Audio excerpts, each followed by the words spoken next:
has to be embodied, in fact. Yeah. The words cannot, it's not a scholar work, or it's not a tourist guide. I mean, I'm not a scholar at all.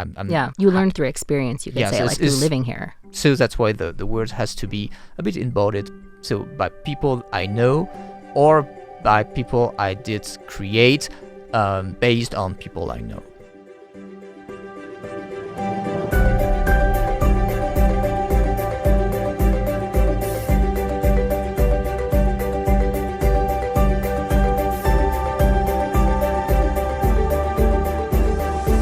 Hello, everyone, and welcome to Tales of Our Times. This is a show where we discuss the stories that move us, what makes them so interesting, and why others could or should find meaning in them as well. This is not a spoiler-free show, so bear that in mind as you continue to listen. We tackle books, movies, podcasts, and more. Where there's a story, there's a reason to read. Now, today's episode, as you may have noticed, is a Takes of Our Time episode, so we're not discussing one narrative, but instead I have the great pleasure of sitting down with Aurélien Rossanino, who is a writer and music journalist, and recently published a book in French, 80 mots de Taiwan, or Taiwan in 80 words. And we're going to be discussing that book with him today, as he's joined me in the studio. So a warm welcome to Aurélien. Welcome. Thank you so much. Hi, Amanda. Thanks for having me. I do apologize for my average English because, as you know, French people, we're not the best English speaker in Europe. Oh, they're fine. Our listeners are great. We have listeners from everywhere. Don't worry about it. But let's get into it. We talked a little bit off air, but is there anything else that you would like listeners to know about yourself before we get into your work? Well, what I can say related to the book is that I'm living in Taiwan since 3 years now. My main work here is to interview music artists. So in Taiwan or in Asia, I'm working a lot with Japanese musicians as well. Yes, basically I'm writing articles, hosting podcasts, writing books about like music in Asia, indie music in Asia. Yeah. And we're not talking about it today, but like you did actually write a monograph previously about a Japanese band. Isn't that right? Yes, absolutely. A band called Psy. So if any of you guys are French readers or speakers, I know there's at least a few of you out there. You can check that out as well. But like I said, today we're talking about, I think this is your most recently published work, right? It is.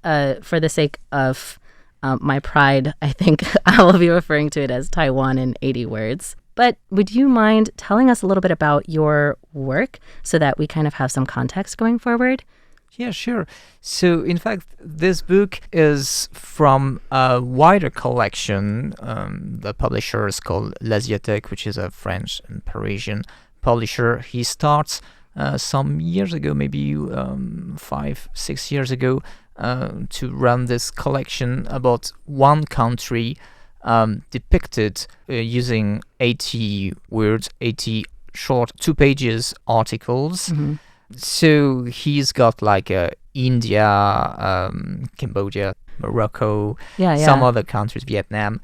And so I guess at some point he liked my articles about Taiwanese indie music, and he asked me to write the Taiwan's one in this series. So yes, I was pretty free. I mean, we've got the blueprint as writer for this collection. So as I said, because you had the other works that like he had worked on before, right? Yes. So you knew. Sorry to cut you off. I was no, sure, of course. Curious. So yes, I read some of them, not the whole collection, but I was reading some of them. Some of them were written by native people from the country itself who moved to France, or in the opposite, some French people living abroad, which is my case. Yes. So, from my perspective, as a music journalist, I'm surrounded by musicians and artists. So, what I did is to give the reader a picture of Taiwan, but more on a maybe artistic perspective, point of view. That's fascinating. So this idea, you were actually approached by somebody else then who said like, hey, I love your work and I know you live in Taiwan at the moment. So could you help me kind of continue this series with a version for Taiwan, describing Taiwan in these like 81 or 2 page articles focused around a single word?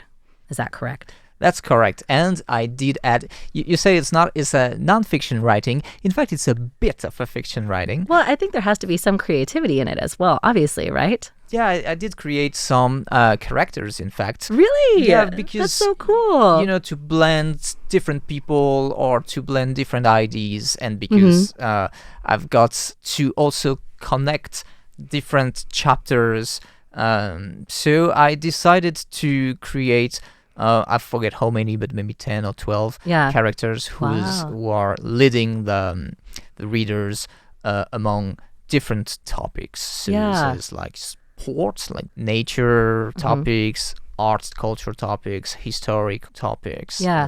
So if you were learning about like a sports word, for example, then that article would be presented through the lens of a baseball fan who what happened when he was a kid and he wanted to be a baseball player, but then he haven't reached that goal, and he is just a baseball is just about fan, part of the audience, and so this is very relatable situation for a lot of us out here. Of course.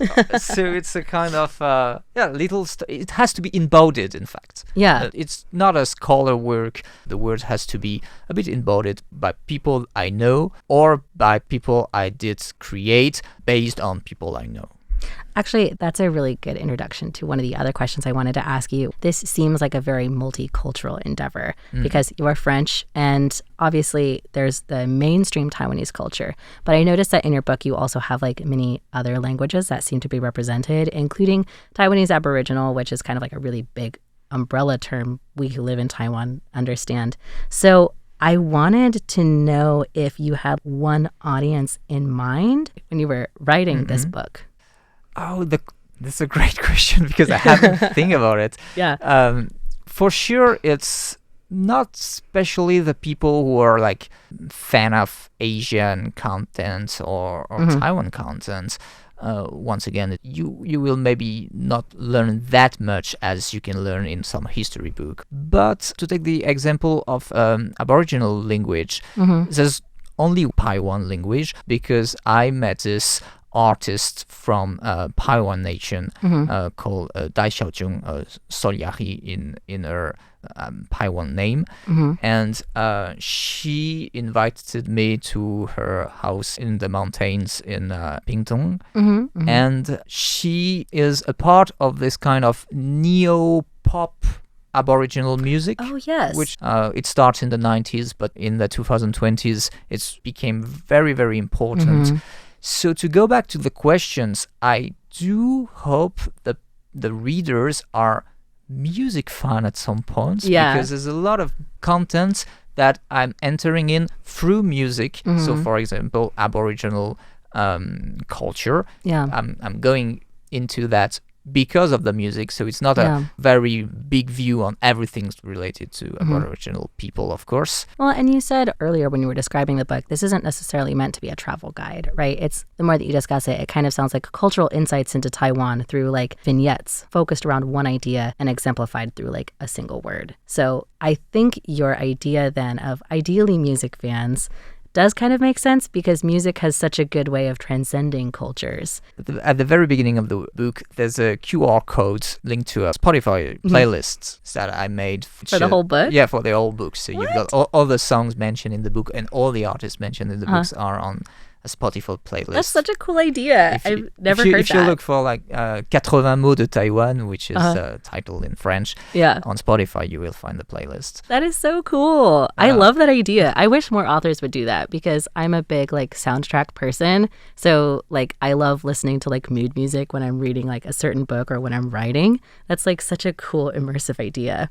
But I guess to bring it back more to, again, the writing or the words, I had another question for you on that because 80 words, it's both a lot and very little. It's a lot of words to choose, but to summarize like a country or like as a cultural experience, it's quite small. So I wanted to ask you if you had a method for choosing your words when you did it, or was this kind of like more of a process of discovery? Or even you said you were working with, like, for example, your friend who was the indigenous artist.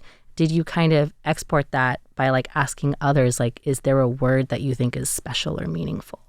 Yeah, sure. In fact, There's different ways to proceed. The first one is, in this collection, there are words that you can find in every book. Like coffee, you get it in every book. Like temple, like something related to the funerals. Like in mine is graveyard. So this. Ooh, good. Yeah, but when I was saying like words should be embodied, the way I was working is, yes, asking.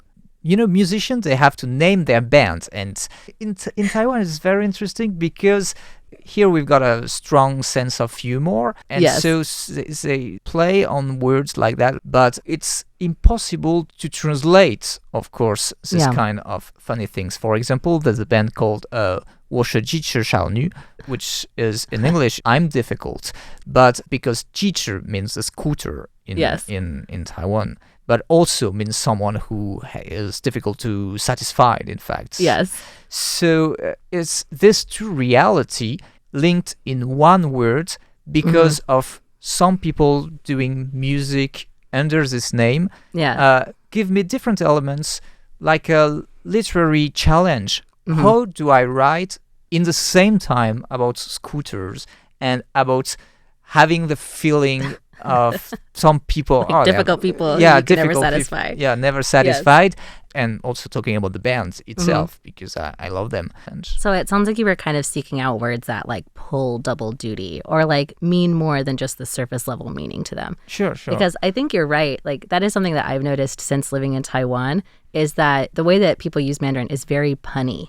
Like that things are constantly being punned or like rhymed or like playing with the language in a way that like does feel like very uniquely Taiwanese, with a lot of like the jokes or puns that I hear. And it kind of feels like you've unlocked something new when you understand a new one. From here, I also wanted to ask you, you're a native French speaker. You also speak Mandarin, I assume? No, not really good. I mean, I cannot have this conversation in Mandarin. If we consider like really speaking, like being fluent, only French and like English. Really, maybe I think you're maybe quite I can good say right now. maybe I can say English, but I cannot add like Mandarin. To that end, like what was it like then to write a book exploring another country in a language that like you're not as intimately familiar with, like French, for example? In fact, I don't think I need to have a strong knowledge about Taiwan because I'm not looking for that, in fact. As weird as it may sound, I'm not writing something objectively, It has to be very subjective, and not only my subjectivity, because it's, as you said, it's a kind of chorus book. Like everybody chiming in together. So it's a lot of experience from different people. They are representing themselves. I mean, they are not representing the old Taiwanese society. So I was looking for how the people are living, this person, any situation related to, so we talk about sport, for example, or art, culture. So I was not that nervous because in the book, I often mention that this is something that is from a subjective perspective. And kind of in that way, I feel like the subjectivity of it is actually where you find the enjoyment of it. Because like there are so many countless books that are written out there about like as a literal culture guide or a travel guide, things that are meant to be non-subjective and kind of give you like an overview so you can understand the broad culture. But in this way, like that phrase you used as like a choir book, I really like, because instead of like this objective view of culture, then you're looking at everybody's own individual experience. So you have like a broad collage of 80 at least individual stories presented in this book. Like I have one article about the bubble tea, of course, because about bubble Taiwan. tea. Yes, but I don't even know what is bubble tea. I mean, what do you consider as bubble tea? You need tea and pearls, or sometimes you've got milk, sometimes you've got sugar, sometimes you've got no tea but you've got milk and sugar, and you. Which one is bubble tea? I was so glad you asked that question, because as soon as you asked me the question, I was like, oh my God, wait, I know where this is going. Yes. Yeah, so it's very subjective also. Like just the fact of cultural facts are subjective. So what is interesting is how this person or this group of people, they are using these words and how it makes sense in their lives. And even if it doesn't make sense for a linguist, if it makes sense for these two guys, it will be interesting for me to write about it. Right. We only have time for one more question, but I feel like we've sort of started to get into this idea already. Usually when I ask people about a book that they have like read, I will ask them, what meaning did you get out of it? And what meaning do you think that others can get out of it as well? I don't often have the opportunity to ask somebody who is involved in the writing of a story, what meaning did you personally get out of this project? And what meaning do you hope to pass on to others? Well, you want me to make it short, right? You can do whichever one you want. Okay. If you have a long answer, that's fine. No, I'm just thinking about it because also the question is very interesting. I haven't think about it before, but I do think I'm writing a book about Taiwan, but I'm writing for French people. At some point when you're buying a book, even if it's about a country that you never been before and maybe you will never go, you still having a book in your hand and you still have some ideas that will resonate at some points. And for example, we talk about like the fact that Taiwan is a multicultural society because of history, because there was some migrations waves in Taiwan. So I just noticed that when I was a kid, we in French we were living in a multicultural society, and no one will blame the society for that. And there's far right increasing, and people start to become crazy about. It feels like that sort of come under attack, like that idea of this multicultural society. Yes, because we're experiencing something similar in America, where I'm from now too, where like you know who's in charge, but yes, like that same idea. Yes, there's a big gap between what we did experience when we were kids. I guess we are about the same age. And, I think so, yes. And nowadays, and so suddenly I was like, yes, migrations can be the basic, how do you say that, like the how to build a country, like Taiwan, like the foundation. Foundations. Yes, Thank you. The foundation of a country, and migration is not only about like humanities. Also everything is migrating in the world, even like animal species. Yes, For example, in the book, I've got one article about the Taiwanese white dolphin. He's a migrant too, and it's an animal. So, yes, Taiwan is in the middle of East Asia. Yes. So it's a crossroads. And to go back to your question, I do think maybe this kind of hidden intention are in the book too. Like people, they can experience how a country, or let's say not even a country, a land, a place is made with migration. So maybe we can think about that. The planet Earth is turning, everything is moving, so you have to accept it. Yes, that's true. It's true. I really like that. I think that's a really lovely sentiment to kind of end on, right? That like this, kind of what we were saying right at the beginning of the question, we've come full circle ourselves as well, that like this idea of this multicultural society, which I think, I don't know if you mentioned this or if we were talking off mic about this, but at least Taiwan really celebrates, and kind of like that, bringing that spirit into the book and in the stories that are represented there. Hopefully that idea at least can be spread through your work. So, well, unfortunately, we are out of time, but thank you so much for this conversation. Before we go, I want to ask, where can people find your book if they're interested? Of course, in the bookstores in France. Online, you should be able to order it in the publisher website, which is the publisher is L'Asiatek, so I guess you will add it in the description. Yeah, of all the of these episode, places, like all of the titles of things that we have mentioned so far, I will be putting it in the description. So if French is not your first language, you can still look it up. Just check the description below if you haven't already seen it. And there's a Chinese version's coming. Ooh. So for all of you year, Chinese speakers out there, you can also experience this. It's for next. Yeah, I mean we have takes to wait time. until. It's going to be a while to get through it all again. Mm. So, but anyway, Aurélien, thank you so much for your time. I really appreciate it. I had so much fun. And thank you to all you listeners out there. This has been Tales of Our Time on Radio Taiwan International. Today we were speaking with Aurélien Rossanino about his most recent book, Taiwan in 80 Words, or 80 mots de Taiwan. Oh, thank you so much. Please join us next week. And until then, we'll see you next time.